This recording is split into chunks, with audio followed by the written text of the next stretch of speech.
بھارت کو جناب ایک نئی پریشانی کا سامنا ہو گیا ہے کیونکہ ڈیٹا لیک کر گیا ہے جناب. اور ڈیٹا جو ہے ان کے ڈیفنس سے ریلیٹڈ ہے, ان کے جہازوں سے ریلیٹڈ ہے. عمران خان صاحب کے بیٹوں نے ایک انٹرویو دیا ہے اور اس انٹرویو میں انہوں نے عمران خان صاحب کی رہائی کو مکمل طور پہ انہوں نے کہا جی ہم امریکہ کی طرف دیکھ رہے ہیں. ڈونلڈ ٹرمپ نے بھی آج ایک پورا میزائل گرا دیا جناب, اور وہ یہ ہے کہ اس نے انڈیا کے اوپر جو ہے وہ 25% ٹیرف لگانے کا جو ہے اس نے اعلان کر دیا ہے. انڈیا نے جناب دوبارہ کہہ دیا بھائی جان اسی سیمی فائنل کھیلنا ہے, اسی پاکستان دے اگینسٹ سیمی فائنل نہیں کھیلنا. السلام علیکم ناظرین, میں ہوں منصور علی خان. اپنے ڈیل چینل کے اوپر آپ کو خوش آمدید کہیں گے. ناظرین, اہم ترین خبریں جو پچھلے 12 گھنٹے میں ڈیولپ ہوئی ان سب کے اوپر بات کریں گے. پاکستانی سیاست کے حوالے سے بھی بھارت کو جناب ایک نئی پریشانی کا سامنا ہو گیا ہے کیونکہ ڈیٹا لیک کر گیا ہے جناب, اور ڈیٹا جو ہے ان کے ڈیفنس سے ریلیٹڈ ہے, ان کے جہازوں سے ریلیٹڈ ہے. مجھے تو سمجھ نہیں آتی کہ اپنے جہازوں کو لے کے یہ پہلے اتنے پریشان رہتے ہیں, اب یہ بھی ایک نئی مصیبت آ گئی ہے کہ جہازوں کے سلسلے میں ڈیٹا بھی جو ہے وہ لیک کر گیا ہے.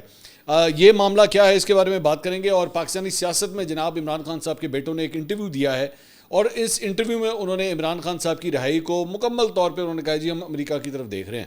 عمران خان صاحب کی رہائی جو ہے وہ امریکہ کی طرف ہم دیکھتے ہوئے امید کر رہے ہیں کہ وہاں سے کچھ آئے گا, تو اس کو بھی ایویلویٹ کریں گے. آپ سے درخواست کے چینل کو سبسکرائب کرنا مت بھولیے, بیل آئیکن پریس کیجئے.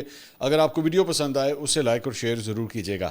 اچھا جی, سب سے پہلے تو آج مانیٹری پالیسی کا اعلان کیا گیا اسٹیٹ بینک کی جانب سے, اور شرح سود جو ہے وہ 11% کے اوپر برقرار رکھنے کا اعلان کیا گیا ہے. اب اسٹاک مارکیٹ کے اندر اور کئی جو معاشی تجزیہ کار تھے وہ یہ سمجھ رہے تھے کہ مانیٹری پالیسی کے اندر شاید انٹرسٹ ریٹس جو ہیں وہ کم ہوں گے, لیکن اسے 11% کے اوپر ہی جو ہے وہ برقرار رکھا گیا.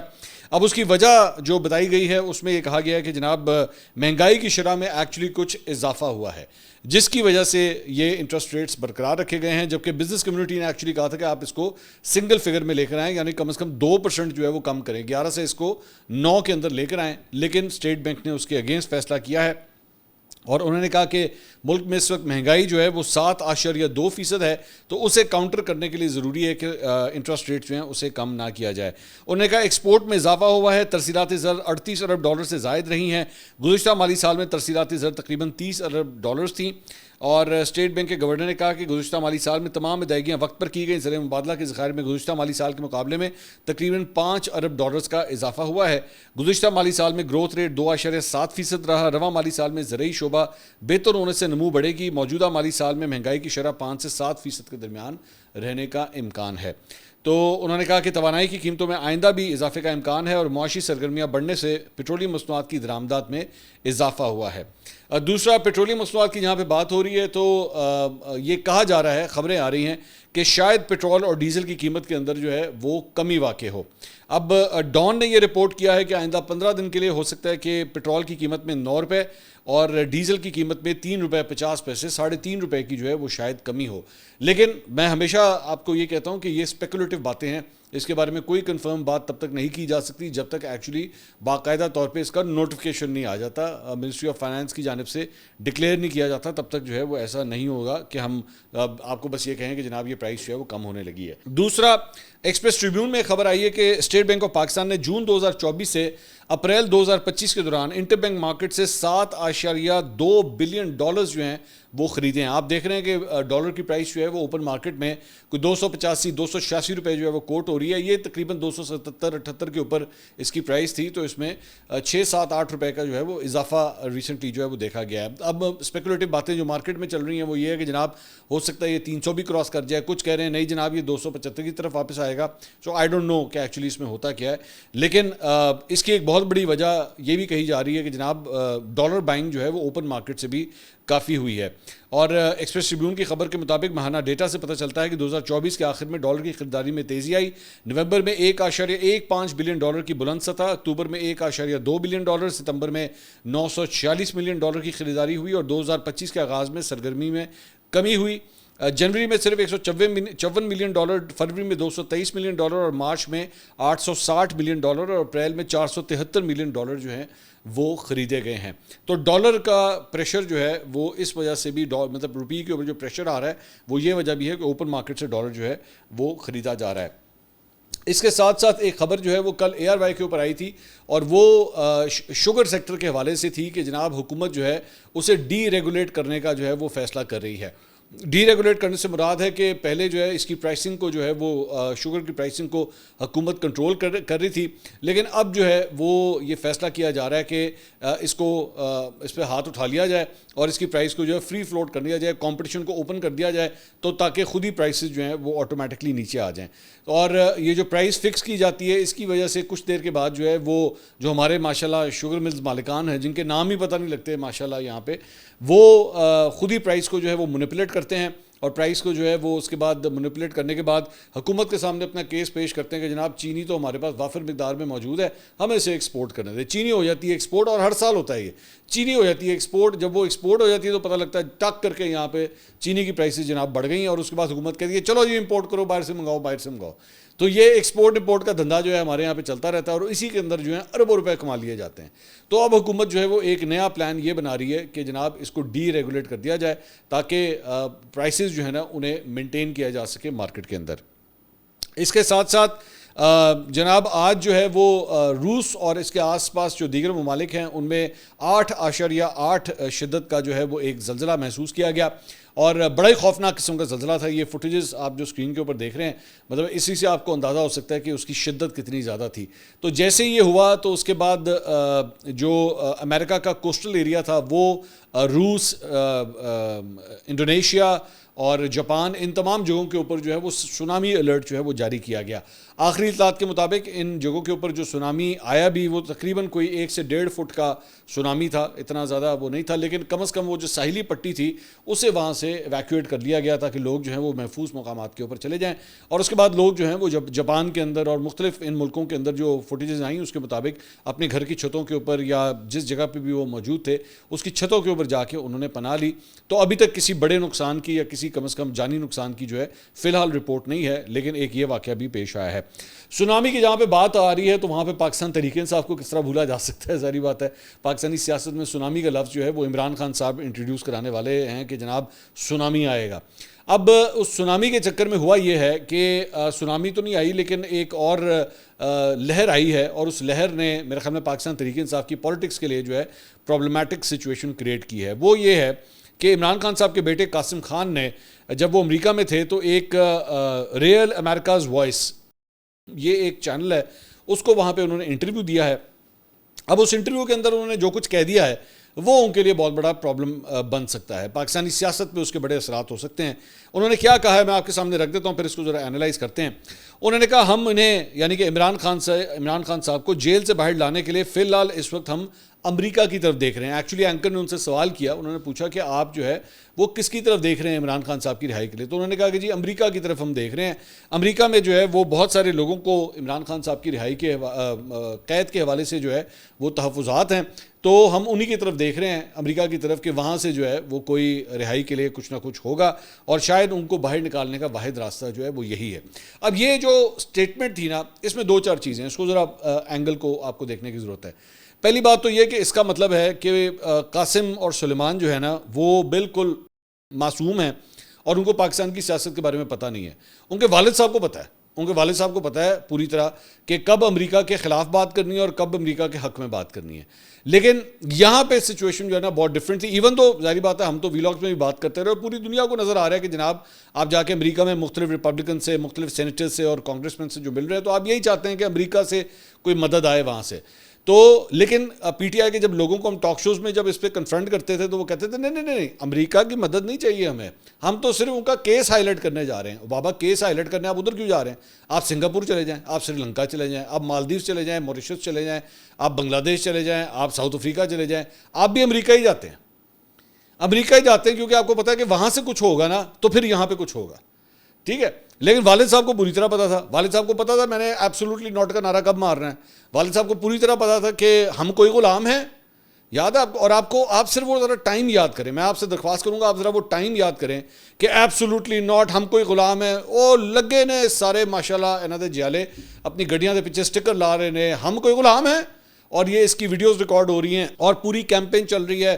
اور مطلب آپ جن سے بھی بات کرتے تھے کہتے تھے آ گیا وہ شاہکار جس کا انتظار تھا، امریکہ کی آنکھوں میں آنکھیں ڈال کے بات کرنے والا جو ہے وہ لیڈر آ گیا ہے، بس بہت ہو گیا، 70-75 سال سے ہم نے دیکھ لیا، ہون نہیں جی ہونا. اور ہم بھی کہتے تھے بھائی یہ سارا کچھ نہیں ہے اس طرح, ایسا نہیں ہوگا, نہ تو انہوں نے آپ کی حکومت گرائی ہے اور نہ آپ لوگوں کے سامنے کھڑے ہو سکتے ہیں. بعد میں عمران خان صاحب نے بھی آہستہ آہستہ آہستہ پینترے اپنے بدلنا شروع کیے. امریکی یہاں پہ جو آتے تھے ان کے ساتھ ملاقاتیں کرنا شروع کر دیں, جو کانگریس مین وہاں پہ تھے, جو سینیٹرز وہاں پہ تھے. عمران خان صاحب نے, یہ میں جیل جانے سے پہلے کی بات کر رہا ہوں, ان سے میل ملاقاتوں کا سلسلہ شروع کیا. وہاں پہ شہباز گل تب تک امریکہ پہنچ چکا تھا, عہدی ڈیوٹی لاتی. ڈاکٹر محیط پیرزادہ انہوں نے بھی اپنے کام دکھانا شروع کیے. وہ قاسم سوری جو ہے وہ اس نے بھی اپنی ٹوٹی پھوٹی انگریزی میں باتیں کرنا شروع کی کہ جناب میں کچھ کرنا کوئی امریکہ واسطے. تو وہ لیکن کہانی ابھی تک نہیں بنی. اس کے بعد ان لوگوں نے ڈونلڈ ٹرمپ کی پوری کیمپین رن کی کہ وہ تو فکر ہی نہ کر, تو ساڈا پاکستان تحریک انصاف امریکہ دا بھی صدر تو ہی ہے, تو ہی کرنا ہے پتر, تو ہی سارا کچھ کرنا جے. اچھا وہ ٹرمپ آ بھی گیا اور ٹرمپ نے جو ہے اس کے بعد کچھ کیا بھی نہیں, ٹھیک ہے. جبکہ یہ لوگ سارا لارا لپا, یہ شہباز گل وغیرہ سارے لارے لپے دیتے رہے کہ تسی ویکھنا جیسے ڈونلڈ ٹرمپ آئے گا تو پھر ٹک انہیں ایک فون کرنا ہے, ٹک عمران خان صاحب جو ہے وہ باہر ہوں گے. اچھا وہ بھی کچھ نہیں ہوا. کرتے کرتے کرتے کرتے پیسے بھی اکٹھے کیے جا رہے تھے امریکہ سے, سارا کچھ کیا جا رہا تھا. آخری پتہ یہ پچھلے 1 مہینے میں آیا کہ لو جی اب قاسم اور سلیمان جو ہے وہ جا رہے ہیں. اچھا میں بار بار آپ کو بتا دوں, میری رائے میں یہ بچے معصوم ہیں, یہ بچے معصوم ہیں. ان کو پاکستانی سیاست کے گدوں کا پتہ ہی نہیں ہے. پاکستانی سیاست میں جو گوشت کھانے والی گد ہے نا, ان کے بارے میں پتہ ہی نہیں ہے کہ یہ لوگ کیا کرتے ہیں. آپ لیکن ظاہری بات ہے وہ اپنے باپ کی درد میں, اپنے باپ کے حوالے سے کہ یار وہ ہمارا باپ جیل میں, اس کے لیے کچھ نہ کچھ ہم کر سکیں. میں بار بار یہ کہتا ہوں وہ بچے معصوم ہیں, وہ بالکل صاف نیت کے ساتھ بات کر رہے ہیں. ان کو ان ساری چیزوں کا, اس سیاست کے گند کا کچھ نہیں پتہ کہ یہ سیاست کے اندر جھوٹ بھی بولنا پڑتا ہے, یو ٹرن بھی لینا پڑتا ہے, سارا کچھ کرنا پڑتا ہے. وہ تو صرف اپنے باپ کے لیے وہ ان کو جو کوئی رستہ دکھاتا ہے. آپ کو پتہ ہے نا, جس طرح گھر میں اگر کوئی بیمار ہو جائے نا اور اس کا آپ علاج کرا رہے ہوں, اس کا علاج نہ ٹھیک ہو رہا ہے, تو کوئی کہتا ہے او سالے ڈاکٹر کو چلا جا, بندہ اتھے جاتا ہے, وہ 2 گولیاں وہ دیتا ہے. پھر کوئی تیسرا بندہ آتا ہے کہتا ہے او سالے ڈاکٹر کو چلا جا, وہ ادھر چلا جاتا ہے, وہ 2 گولیاں کوئی اور دیتا ہے, تو اسی وہ پہلے والی 2 بھی کھلانا شروع کر دیتے ہو, اگلی 2 بھی کھلانا شروع کر دیتے ہو. پھر وہ تیسرا کہتا ہے اچھا 15-20 دن ہو گئے نے, نہیں ٹھیک ہو رہا ہے, او فلاں پیر دے کول چلا جا, اتھے جا کے دم کرا جا کے, وہ دم کرانے چلا جاتا ہے. پھر کوئی اس سے کہتا ہے تو ایک کام کر, تو یہاں پہ جو ہے نا تعویذ باندھ لے, اس سے ٹھیک ہو جائے گا, وہ تعویذ بھی باندھ لینا ہے. پھر کوئی اور آتا ہے, وہ کہتا ہے اینج کر کے سویرے نا 4 بجے اٹھ کے جڑا ہے ایک کن پھڑ کے ایک لت کھڑا ہو جا, شاید ادھر نال مسئلہ حل ہو جائے گا. وہ بھی کرنے کے لیے تیار ہو جاتے ہیں. جب بندہ مشکل میں ہوتا ہے نا, اور خاص طور پہ آپ کے خونی رشتے ہوتے ہیں, تو وہ آپ ان کے لیے کرتے ہیں. یہ ان بچوں کی معصومیت ہے, یہ ان کو بچوں کو اپنا باپ سے پیار ہے جس کے لیے وہ سب کچھ کر رہے ہیں. دے آر ناٹ کنسرن نا رائٹ نا, ان کا یہ کنسرن نہیں ہے کہ جناب اس کا پاکستان تحریک انصاف کی پالیٹکس پہ یا پاکستان کی پالیٹکس پہ اس پہ کیا فرق پڑے گا. اب آپ مجھے بتائیے نا کہ ایک شخص, ایک بچہ خود بیٹھ کے معصومیت سے کہہ رہا ہے کہ جب ہم امریکہ کی طرف دیکھ رہے ہیں, امریکہ ہمارے باپ کو رہا کروا لے, تو اس سے بڑھ کے اور کیا بات رہ جاتی ہے. اب ان کو تو نہیں پتا کہ بھائی جان یہاں پہ جو ہے وہ آپ نے 55 جلسے کیے تھے, 55 جلسے کیے تھے آپ نے اس بات کے اوپر کہ امریکہ کا جو یار ہے غدار ہے, غدار ہے, امریکہ مرد آباد, یہ سارے نعرے آپ نے مارے میں. لیکن آج آپ سارا کچھ وہی کر رہے ہیں. اب آپ کی پھوپھوں سے جا کے اگر یہاں پوچھا جائے گا, آپ کی جو ابا جی کی پارٹی ہے ان کے چیئرمین سے آپ پوچھیں گے, ان کے سیکرٹری جنرل سے پوچھیں گا, نہیں وہ کہے نہیں امریکہ نہیں. اچھا میل ملاقاتیں ساری ہوں گی, بتائیں گے بھی, ڈھنڈورا بھی پیٹیں گے, ہاں جی ہماری ملاقاتیں, ماننا نہیں ہے کہ جی امریکہ سے ہمیں کسی مدد کی ضرورت ہے. اور علیمہ خان صاحبہ ایکچولی کہہ چکی ہیں, ان سے 1-2 دفعہ سوال ہوا ہے ماضی کے اندر جس میں ان سے پوچھا گیا, تو انہوں نے کہا امریکہ ہمارا ابا لگتا ہے. یہ کہا ہے علیمہ خان صاحبہ نے ایک بیان میں, امریکہ ہمارا ابا لگتا ہے کہ وہ کچھ کرے گا. لیکن بچوں کی معصومیت ہے کہ وہ اپنے باپ کو جو ہے وہ آزاد دیکھنا چاہتے ہیں, تو انہوں نے کہہ دیا ہاں جی امریکہ سارا کچھ کرے گا. اب ظاہری بات ہے آپ نے یہ چیز جو ہے مسلم لیگ نون میں کیا اپوزیشن کے ہاتھوں میں کھیلنے کے لیے ایک چیز دے دی ہے کہ بس این تپڑ سی نکل گیا سارا کچھ, بس اب وہ کھیلیں گے اس چیز کو. لیکن میں بار بار وہی کہہ رہا ہوں کہ مجھے صرف ایک بچوں کی اپنے باپ کے لیے پیار نظر آ رہا ہے اور کچھ بھی نہیں ہے. اینڈ دے ڈونٹ کیئر کہ اس کے پالیٹکس کے اوپر کیا اثرات ہوتے ہیں. بہرحال انہوں نے اس چینل کو, جس چینل پہ جا کے انٹرویو دیا, وہ بھی بڑا کوئی تھکڑ قسم کا چینل تھا, مجھے نہیں پتا کس نے ان کا یہ انٹرویو ارینج کرایا. مطلب اب میں یہاں پہ پاکستانی کسی چینل کے ساتھ اسے کمپیئر نہیں کرنا چاہتا, لیکن انتہائی تھکڑ چینل جہاں پہ ان کا مطلب آپ صرف ان کی یوٹیوب کے اوپر یا ٹویٹر کے اوپر نمبر آف فالوورز ہی اگر آپ دیکھ لینا تو آپ کہیں گے یار اس سے زیادہ فالوورز تو ہمارے یہاں پہ جو ہے نا وہ اینکروں کے اور صحافیوں کے ہوتے ہیں, جہاں پہ اس پورے ایک چینل کے صرف اتنے فالوورز ہیں. تو پتہ نہیں کسی نے کروا دیا نا کہ جا پتر اتھے ہی چلا جا, ٹھیک ہے, CNN ہو گیا, فاکس ہو گیا, یہ بڑے چینلز ہو گئے, وہاں پہ تو ان کا انٹرویو نہیں کرایا گیا, تو اتھے جڑا ہے وہ قاسم خان کا جو ہے وہ انٹرویو کروا دیا. اچھا جی, اس کے علاوہ علیمہ خان صاحبہ جو ہیں اپنے وکلا کے ہمراہ راولپنڈی کی انسداد دہشت گردی خصوصی عدالت میں پیش ہوئیں. 26 نومبر احتجاج گھراؤ جلاؤ تھانہ صادقہ آباد کے مقدمے میں عبوری ضمانت کے اوپر ہیں وہ ہیں. انسداد دہشت گردی کی عدالت کے باہر میڈیا سے گفتگو کرتے ہوئے انہوں نے کہا جی ہمارے اوپر اتنے مقدمات درج کر لیے گئے ہیں کہ معلوم نہیں کہ کہاں کا درج ہوئے ہیں. آج ہماری کوشش تھی کہ ہمارے وکلا دلائل دیتے ہیں. اب یہ کیسز ختم ہونے چاہیے. اگر یہ جیل بھیجنا چاہتے ہیں تو بھیج دیں. کسی جماعت کے آگے پیچھے کھڑے ہونے سے کوئی فرق نہیں پڑتا. ملک کے لیے کھڑا ہونا پڑے گا. یہ تاثر دینے کی کوشش کر رہی ہیں کہ پاکستان تحریک انصاف ریاست مخالف ہے. اب ان کو الزامات کے بجائے اپنی سوچ تبدیل کرنا ہوگی. علیمہ خان نے جیل میں ٹرائل کور کرنے والے صحافیوں سے متعلق کہا کہ جو میڈیا کے 4-5 صحافی اندر جاتے ہیں وہ ڈرتے ہیں ایجنسیوں سے. وہ کہتے ہیں ہم ان کے مطابق خبر نہ دیں تو وہ ہمیں اندر نہیں جانے دیتے. ان کو وہ کرنا پڑتا ہے جو ان کو ایجنسی کے بندے بتاتے ہیں. اب یہ سوچو چلو کسی انڈیا سے ڈرو, یہ تو بچوں سے ڈر رہے ہیں. انہوں نے ایک بار پھر کہا کہ قاسم اور سلمان پاکستان آئیں گے. عمران خان نے انہیں پاکستان آنے سے نہیں روکا, صرف کہا ہے کہ احتجاجی تحریک لیڈ وہ نہیں کریں گے. عمران خان نے کہا ہے کہ باپ ہی کافی ہے لیڈ کرنے کے لیے. قاسم اور سلمان پاکستان ضرور آئیں گے. انہوں نے کہا کہ رانا ثناء اللہ دھمکیاں دیتے ہیں کہ عمران خان کے بیٹے پاکستان میں آئے تو گرفتار کر لیے جائیں گے. آپ کر لیں گرفتار, وہ عمران خان کے بیٹے ہیں, ان کا والد پہلے ہی جیل میں ہے, وہ بھی گرفتاری سے نہیں گھبراتے, لیکن ان کی گرفتاری عالمی خبر بن جائے گی جس سے حکومت مشکل میں آئے گی. تو قاسم خان کا یہ جو البتہ انٹرویو تھا امریکہ کی مدد کے حوالے سے, اس کے اوپر جو ہے انہوں نے کسی قسم کا کوئی کامنٹ نہیں کیا ہے. اس کے علاوہ جناب اب آ جائیں ذرا اس خبر کے اوپر جس نے انڈیا کے اندر جو ہے وہ مصیبت ڈال دی ہے. اور وہ مصیبت کیوں ڈالی ہے؟ کیونکہ ایک واقعہ پیش آیا ہے فرانس کے ساتھ. اب آپ کہہ رہے ہوں کہ بھائی واقعہ پیش آیا ہے فرانس کے ساتھ تو انڈیا کی تکلیف میں سمجھاتا ہوں. ذرا اگر کوئی آس پاس چپس کا پیکٹ ہو یا پاپ کارن ہو تو وہ پاس رکھ لیں, ایک چائے کی کپ بھی ساتھ رکھ لیں کیونکہ بہت مزہ آنے والا ہے. ہوا یہ ہے, اور فائنینشیل ٹائمز نے جو ہے وہ بیسکلی یہ سائبر نیوز جو دی ہے, یہ خبر دی ہے, اور انہوں نے کہا کہ جی یہ 23 جولائی 2025 کو یہ خبر جو ہے وہ سب سے پہلے آئی تھی. اس کے بعد اس میں مزید اپڈیٹس بھی جو ہے وہ آتی رہی ہیں. ہوا یہ ہے کہ ڈارک فورم کے اوپر نیفر پیٹو یہ بیسکلی ایک اکاؤنٹ ہے, اور اس نے ایک پوسٹ وہاں پہ لگائی. اس نے پوسٹ لگائی اور اس نے کہا کہ جی میرے پاس جو ہے فرانس کی جو دفاعی صنعت ہے, یعنی کہ ڈیفنس کے جو ریلیٹڈ مختلف کمپنیز ہیں جو جہاز بناتی ہیں, سب مرینز بناتی ہیں, میزائلز وغیرہ اس طرح کی مختلف چیزیں جو بناتی ہیں, ان کا ڈیٹا میں نے ہیک کر لیا ہے. اب یہ کون ہے, یہ گمنام شخص یہ کون ہے, کوئی نہیں جانتا. لیکن اس نے کہا کہ جی میں نے ان کا ڈیٹا جو ہے وہ ہیک کر لیا ہے اور میرے پاس تقریباً 1 ٹیرا بائٹ کا ڈیٹا میرے پاس موجود ہے. اچھا یہ ڈیٹا ہے کیا؟ یہ ڈیٹا بیسکلی سورس کوڈز ہیں. یہ سورس کوڈ جو ہوتے ہیں وہ بیسکلی ایک قسم کا سافٹ ویئر ہوتے ہیں ان جہازوں کی, ان سب مرینز کی, کہ اگر آپ نے ان کو اپ گریڈ کرنا ہو یا یہ ایکچولی آپریٹ کس طرح کرتے ہیں. جس طرح آپ کے فونز کے اندر جس طرح ایک آپریٹنگ سسٹم ہوتا ہے نا, جس طرح آپ کا ایپل فون ہو تو اس کا ایک اپنا آپریٹنگ سسٹم ہے, آئی او ایس ہوتا ہے جس طرح, اسی طرح آپ کے یہ اس کے اندر اینڈرائڈ کا ایک اپنا سسٹم ہوتا ہے, ونڈوز کا جس طرح آپریٹنگ سسٹم ہوتا ہے, تو ان کا بھی ایک قسم کا آپریٹنگ سسٹم ہوتا ہے. اور یہ سورس کوڈ جو ہوتا ہے یہ بڑی ہیلپ کرتا ہے اس سلسلے میں ان تمام چیزوں کے حوالے سے, سب مرینز کے حوالے سے, جہازوں کے حوالے.